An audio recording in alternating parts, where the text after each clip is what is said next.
Hi. ഞാൻ കുറച്ച് മുമ്പ് ഒരു വീഡിയോ ഇട്ടിരുന്നു. നമ്മുടെ ജീവിതത്തിൽ നാമജപത്തിൻ്റെ പ്രാധാന്യത്തെക്കുറിച്ച്. അപ്പോൾ കുറച്ച് ആൾക്കാർ എന്നെ വിളിച്ച് ചോദിച്ചു ഏത് നാമമാണ് ജപിക്കേണ്ടത് എന്നൊക്കെ.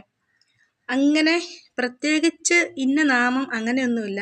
നിങ്ങൾക്ക് ഏത് ദൈവമാണോ നിങ്ങൾക്ക് വിളിക്കാൻ ഇഷ്ടമുള്ളത് അത് നമുക്ക് ആ ദൈവത്തിൻ്റെ നാമം നമുക്ക് ഉരുവിടാം. ഇപ്പോൾ ഞാൻ എന്നെ സംബന്ധിച്ച് പറയുകയാണെങ്കിൽ ഞാൻ ചൊല്ലുന്നത് നാരായണനാമമാണ്. ഞാൻ ആദ്യം വിഷ്ണു സഹസ്രനാമം ചൊല്ലും. അറിയാമല്ലോ, വിഷ്ണു സഹസ്രനാമം എന്ന് പറയുമ്പോൾ വിഷ്ണുവിൻ്റെ 1000 നാമങ്ങളാണ്. അത് സംസ്കൃത ശ്ലോകങ്ങളാണ്. എന്നെ സംബന്ധിച്ച് ആദ്യമൊക്കെ ചൊല്ലാനായിട്ട് ഭയങ്കര ബുദ്ധിമുട്ടായിരുന്നു. പിന്നെ ഞാനത് സ്ഥിരം വായിച്ച് ഇപ്പോൾ നല്ല ഫ്ലുവൻ്റായിട്ട് എനിക്കത് വായിക്കാൻ പറ്റും. ആദ്യത്തെ 2 പേജ് കാണാപ്പാഠവുമാണ്. പിന്നെ അത് കഴിഞ്ഞിട്ട് ഞാൻ ഹരേ രാമ രാമ രാമ ഹരേ ഹരേ, ഹരേ കൃഷ്ണ കൃഷ്ണ കൃഷ്ണ ഹരേ ഹരേ ചൊല്ലും. പിന്നെ ഓ നമോ ഭഗവതേ വാസുദേവായ. ഇതിന് എണ്ണമൊന്നുമില്ല. ഇത് നമ്മളിങ്ങനെ കണ്ടിന്യൂസ് ആയിട്ട് ചൊല്ലി നമ്മൾ പോവുകയാണ്. ഇതിൻ്റെ ഒരു ഗുണം എന്താണെന്ന് പറഞ്ഞു കഴിഞ്ഞാൽ, നമ്മളിപ്പോൾ ഒരു യാത്ര ചെയ്യുമ്പോഴോ നമ്മൾ എന്തെങ്കിലും ഒരു പ്രവൃത്തിയിൽ ഏർപ്പെട്ടുകൊണ്ടിരിക്കുമ്പോഴോ നമ്മളറിയാതെ നമ്മളുടെ മനസ്സ് ഈ നാമം ഇങ്ങനെ അറിയാതെ ഉരുവിട്ടുകൊണ്ടിരിക്കുകയാണ്. അറിയാതെ നമുക്ക് തന്നെ അറിയാൻ പറ്റും നമ്മളുടെ മനസ്സ് ഇത് ഏറ്റെടുത്ത് ചൊല്ലിക്കൊണ്ടിരിക്കുകയാണെന്നുള്ളത്.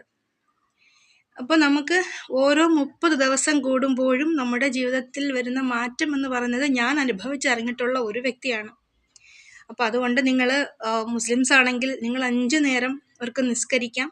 ക്രിസ്ത്യൻസ് ആണെങ്കിൽ അവർക്ക് അവരുടേതായിട്ടുള്ള പ്രാർത്ഥനകൾ ചൊല്ലാം.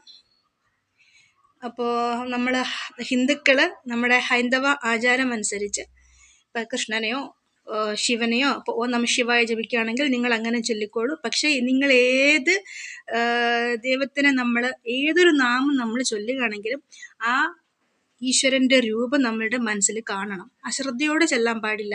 അശ്രദ്ധയോടെ ചൊല്ലിക്കഴിഞ്ഞാൽ എന്താ സംഭവിക്കുന്നത്? കോട്ടോ വരും. അല്ല, നിങ്ങൾക്ക് ബോറടിക്കും. എങ്ങനെയെങ്കിലും ഇതൊന്ന് തീർത്തിട്ടൊന്ന് എഴുന്നേറ്റ് പോയാൽ മതിയെന്ന് തോന്നും. ആ ഭഗവാന്റെ രൂപം മനസ്സിൽ കാണണം, കണ്ട് ചൊല്ലണം. ശരിക്കും പറഞ്ഞു കഴിഞ്ഞാൽ ഇതൊരു പണിയെടുക്കൽ തന്നെയാണ്. അത്രത്തോളം അതിലേക്ക് ശ്രദ്ധ കേന്ദ്രീകരിച്ച് നമ്മൾ ചെയ്യേണ്ട ഒരു ജോലിയാണ്.